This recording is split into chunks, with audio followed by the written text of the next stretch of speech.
guided principally by the values in the Constitution. I mean, this is a democratic country. In fact, for KDF, it says in the Act, they must at all times defend and protect the Bill of Rights. The Bill of Rights is wide. It talks about human rights, you know, and all this. So, Honorable Baya, I don't think if this House agrees with me that those roadblocks will be roadblocks with a purpose and not to disfranchise and affect the human rights of the people. I am also a victim. If you drive to Garissa, you'll find those roadblocks. Those roadblocks, just like the way the president dealt with the men and women who were involved in the extrajudicial killing, I'm sure even those ones who are now manning roadblocks, with the new IG coming, if the houses, both houses approve, things will be different. Kanoraso, yes, you stated the Article 241(3)(c) is where there is a conflict, there is insecurity in our country, and KDF is called upon. It is not my powers to send KDF to internal. That is a function of the National Security Council, chaired by the President. I'm just a member. The minister, if this House approves me, so I think that is a function of the President to call for. But why the framers of our Constitution has put both in letter and spirit Article 241(3)(c) is to make sure that where the insecurity, the cattle rustling, as Honorable Emase is talking about, that is a provision in the Constitution. And I think because the KDF have enough manpower, they have enough firepower, they can deal with and make sure as they protect us from external aggression, they'll also protect internal insecurity that are found in some parts of our country. Honorable Raso, yeah, will you be involved in the Greater Horn of Africa? Absolutely. The Minister for Defense cooperates not only in the Horn of Africa, but within the East Africa. There's the East Africa Council of Ministers of Defense. There is IGAD, where my speaker was a long-time foreign minister. So you will find me with the Minister of Defense of Ethiopia, if this House approves me, with the Minister of Defense of Somalia and South Sudan and Uganda and Rwanda and Burundi. So that is a mandate that the Constitution gives to the Minister for Defense. Honorable Mary, I must say, yes, I agree with you, but we must also find a way of dealing with the conmen. Before the recruitment, KDF says, please don't canvass, don't lobby. So KDF can only deal with its officers. And I've said 7 officers are now facing court martial, 16 servicemen and women. 4 have been convicted. So how do we deal with the people who are the in-between brokers? We must also bring the police, because even the recruitment is supposed to be based on sub-county, supposed to be fair, equitable. It's not supposed to discriminate. It's supposed to cater for all genders, according to the KDF Act. So we must deal with the brokers. Then KDF, the Defense Ministry, will deal with its officers who are engaged in corruption during recruitment. My good friend, the member for Tharaka, asked me about peacekeeping missions. I think peacekeeping missions, not everybody gets it. Why Kenya has gone to many peacekeeping missions is because of its professionalism. That's why today if you go to Namibia, Kenya is respected. Today if you go to South Sudan and many other countries, if you go to Sierra Leone, if you go to Liberia, you'll find them there. They're doing a good job. I agree with you. At times, KDF does community work. They have got the engineering that can do a lot of dam construction, borehole drilling, offering medical facility. And all that, those equipment and those issues were seen, and they paraded them during the KDF day. And I'm sure our new commander-in-chief was very happy with those equipments. And he asked them that they should get involved in, particularly in dam construction and in water borehole drilling and in healthcare. Thank you, Mr. Speaker.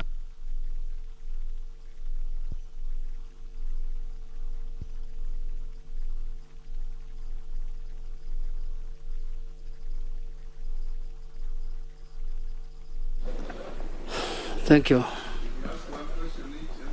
Have a chance. Yeah. Don't emulate Mama Mish. Thank you, Mr. Speaker. Mr. Speaker, I wanted to ask the nominee that the nominee has served as the majority leader in Parliament for many years. Actually, he holds the record of serving the highest number of years as majority leader since the new constitution came into place. And for that reason, many bills came through his name to the National Assembly, Mr. Chairman. But there are times when bills that were draconian in nature came through his hands. And they were very draconian in the bills themselves, and he also implemented them in a draconian manner.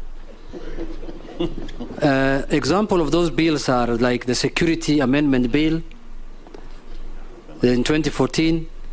There was also even the issue of the appointment of the Inspector General. The first Inspector General was nominated in a manner that had public participation, where the National Police Service was allowed to advertise the job, then shortlist people, then take it to the President. But in his own wisdom, the majority leader amended that Act of Parliament of the National Police Service and gave fiat to the President to appoint the Inspector General. There was the cyber crime. I served with him very closely in Parliament for the last 10 years. So does he regret that those draconian laws and that draconian culture now that freedom has arrived in Kenya? And the last one, Mr. Speaker, is there are people being harassed at the Lake Victoria by Ugandan Defense Forces, fishermen. Fishermen are unable to fish in that area where we represent. The Ugandan forces are all over the lake. What plans does he have to defend Kenyans or fishermen in nature, or not only pastoralists and camel herders? Honorable Dware, congratulations. And from what I'm hearing, you are ready for the task. According to the Kenya Kwanza manifesto, there is a plan for the establishment of a fund for foreign soldiers. What are your thoughts on the same? How would you establish a contributory fund for foreign and terminally ill officers? Because you know, they are the people who are fighting on our behalf and they are really suffering. Fernand, nominee, I want to ask a question. Sometimes back, I think I saw a hunt, and I didn't go there to find out. I think some administration was embarking on building the wall, protective wall between Kenya and Somalia. I don't know how far they've gone. Given the current, even if it is to continue, given the current technology, you know, is that project really viable? Was this a waste of public fund? Because you know, a wall is a wall, but technology now, the current technology, you don't have to have the wall to defend yourself. What was the next? Asante sana, napongezi Bwana Dwale kwa kuteuliwa kwa hiyo nafasi. Tunaomba pengine ukisha toka hapo utaweka. Ni ile tunataka, umekuwa kielelezo kizuri kwetu, lakini niulize hivi ndugu yangu Bwana Dwale, kwa mafunzo ya kijeshi, katika parliament ya 11 nilitumikia kamati ya administration, na kule wanachukua kiwango ambayo wanafundisha askari kutoka kiganjo peke yake, na unaweza popote utaingia unaweza kuwa mkubwa kabisa katika polisi bila. Lakini kwa jeshi kuna vitengo tofauti. Unaingia, kuna wale ambaye kwa njia moja ama nyingine pengine hukusoma, ama wazazi hawakupata pesa za kupeleka shule, haukusoma vizuri, hukupata So wanaanza, ukianza kama askari wa kawaida unaenda mpaka senior sergeant, na hapo ndio mwisho wako. Na pengine hapo ndani kuna askari wanajeshi wazuri sana ambayo wangepata nafasi ya kuendelea kuwa ma-captains na mameja na nyadhifa zingine katika jeshi. Pengine ungeweza kutuambia kuna mpangilio yote ya kubadilisha mfumo huo wa mafunzo ya wanajeshi hivi kwamba mtu yote anaweza kuwa chochote pale kwa jeshi, kutoka ranki ya chini mpaka kule juu. Ya pili pia, ingawaje tulikuwa napata mwaliko zamani, miaka mitatu hivi tulinyimwa mwaliko pale kwetu Nakuru. Kuna training ya cadets for 4 years hatujapata mwaliko, lakini naomba sasa pengine tutaanza kupata mwaliko. Tunapoenda katika ile siku ya pass out, tulikuwa tunaona kuna wanajeshi wengine kutoka Uganda na nchi zingine za majirani. Na ile swali lilikuwa tunaulizana, pengine kwa sasa tuko marafiki na nchi jirani, na baadaye pengine hatujui itakuwa namna gani.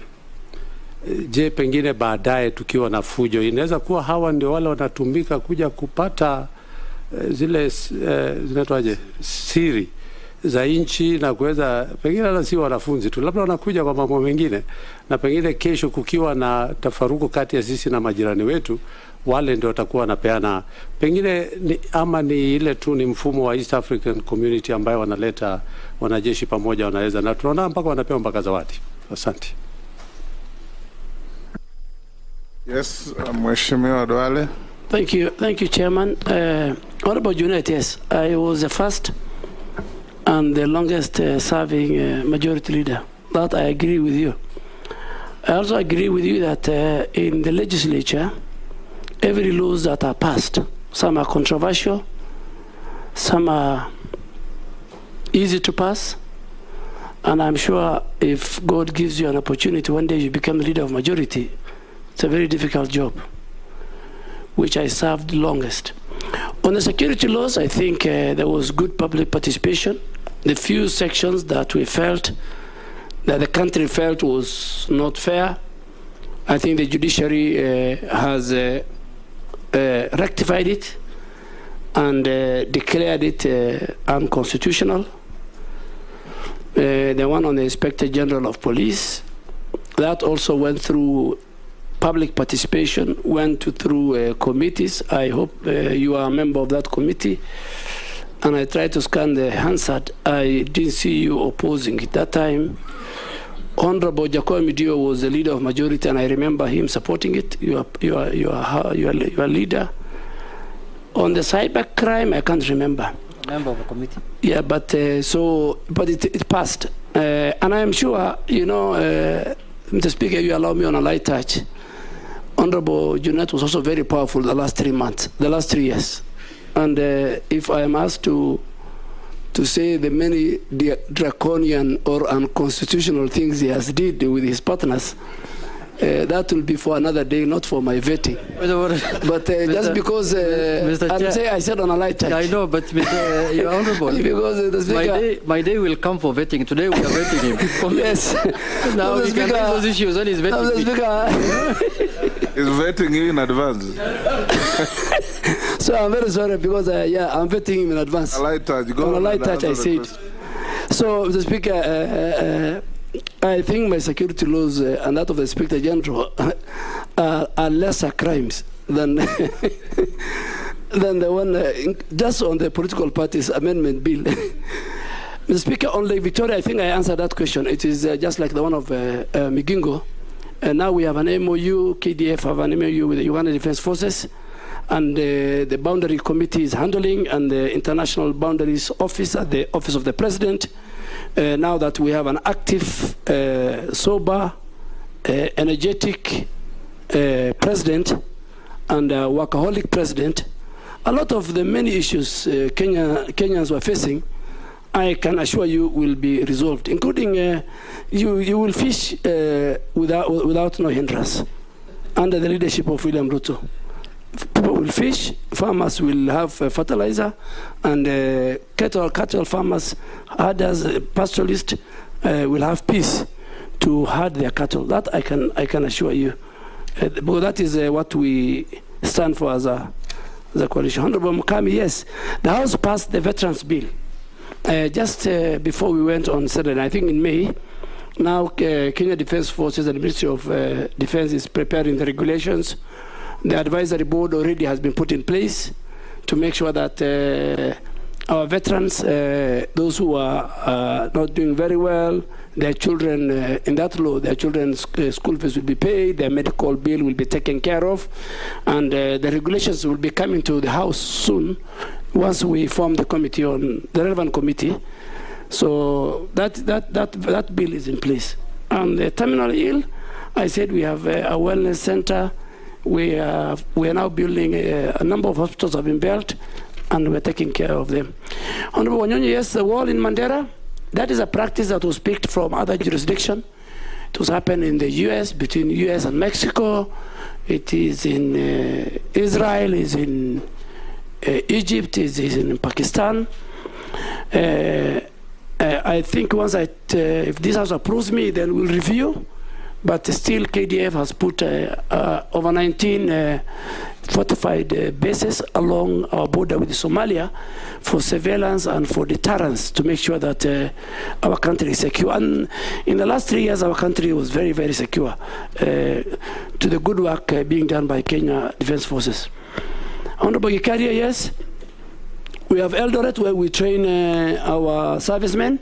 We have Lanet where we train cadet. We have the National Defence College where not only Kenya but even the region send their top of officers. It's a prime college in the region. I'm sure the Defence Committee has visited. And then we now have the National Defence College. And we want to have our country to be a hub. And when they come even from other countries, they pay. The way we have Kenya School of Monetary Studies is a school of its kind in the region. Kenya School of Government, Kenya Revenue Authority, and I'm sure, Mr. Speaker, under your leadership, you will enhance the Parliamentary Institute, where we want to tap the talent in our country from neighboring countries to send. So, but there is always, Honorable Gikaria, career progression in KDF. Nakuru Academy, you have been denied. You know the reason why you have been denied. I want to confirm to you that not only me, the Commander-in-Chief will allow each and every leader to be given access in his area when the president or anybody in government is there. We were in Laikipia over the weekend, and I'm sure members, the governor, the senator, the women rep, and members of parliament from that region, all of them are with us. So that was why you were denied, because you were not, I think, politically correct, I may say.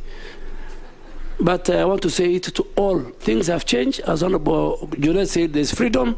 So even if we go to other areas where we will serve the people of Kenya, and leaders must be respected, whether from the MCA to the highest office. Leaders must be respected, and that is why I think those of us who have served in politics and in leadership, our officers will be very open to you. You will see a change. Mr. Speaker, I think I have finished. You've exhausted those. Yes. Now Naisula, Koech, and Mule. Thank you, Chair. And we'll conclude with the Deputy Speaker. Okay, thank you, Chair. And to the nominee, I strongly believe that for us to deal with cattle rustling in this country, once and for all, we have to actually treat it as terrorism. Yeah? And we need to deal with it decisively and holistically. And so apart from only dealing with it from a security perspective, from a development angle, how do you think we can use the military to open up these areas, especially on opening up of the roads, so that we can have easy, accessible, fast and effective response? And lastly, what measures or options will you recommend in the inclusion of young people who haven't gone to school but are actually known sharpshooters? I think you need them in the military.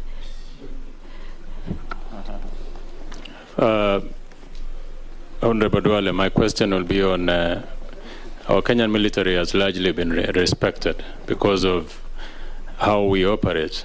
But there was an incident just during the election. There's been an allegation that one senior military officer was involved in trying to moderate the election. It is something that doesn't augur well with the military. We'll want to find out from you so that in future we do not have such incidences where military officers are used to execute political assignments. Thank you very much. Okay, thank you very much, Mr. Speaker. Mine is going to the nominee, Honorable Dule. You are aware we are living in a region where it's very volatile within our neighbors, and they have serious internal security challenges. And as you are aware, you're getting into a ministry whereby we have even elevated the National Defense College to a university, whereby quite a number of neighbors would wish to come and do training and do programs and exchange programs within Kenya. My fear and my concern is very clear, Honorable Dule. How are we going to make sure that the people who come for training in Kenya, and especially from the regions whereby we are not very sure of, they will be vetted, they will be looked at to make sure that they don't carry away our secrets, so that in case they need to be mischievous, you'll be in position to approve them early enough. That gives us the concern of what you have said about the tweet from Uganda. It's not just a tweet to look at from defense perspective. It is a threat to the Kenyan sovereignty, and it must be dealt with in a manner whereby it's not an issue of a cup of tea. It's an issue where it takes the 50 million Kenyans' lives into a scare. And I'd wish if you can elaborate on this and give us a plan. And I served with you in the appointment committee. We vetted Honorable General Kaiseri here. And one answer he gave us and the meeting was over, he'll not tell us in front of the cameras what he intends to do on issues of security and defense. So what you think is preview, no, don't say it. Last, this batch, the Deputy Speaker. Thank you, Honorable Speaker. Honorable Dule, I see you've tackled all the questions quite well, except I have one that I would like to hear from you. What is your view on the current recruitment methodology being used to recruit cadets to the military? The current methodology is where they check the height, the dental structure, the physique, the weight, whether they can do a 100-meter dash.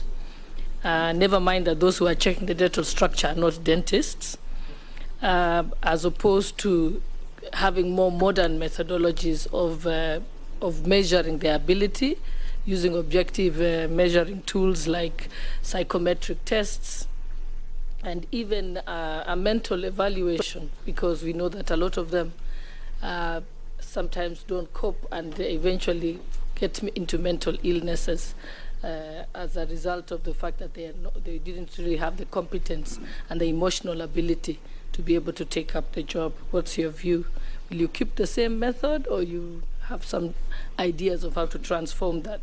And also the issue, the fact that the military doesn't recruit at cadet level people with disabilities or people with various disabilities. Yet sometimes, even if someone is on a wheelchair, they're probably a brilliant IT expert, and it's a skill that is required in the military. Again, how is that as a human rights issue? Thank you. I'll also ask you one or two small questions. You may recall, Honorable Dule, that through the African Union security architecture.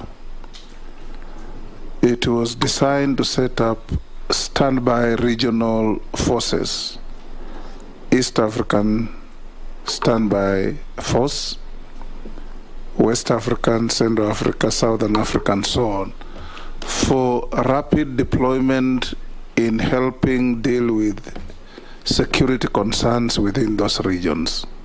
Now, the East African one has not quite taken off because of budgetary issues and other things. As defense minister, how are you going to engage Parliament to give you a budget line, and how are you going to convince other defense ministers in the region to do the same so that we can actualize this force that can help deal with security challenges in our neighbors that have challenges like South Sudan, Somalia, and others? The second and last, during recruitment,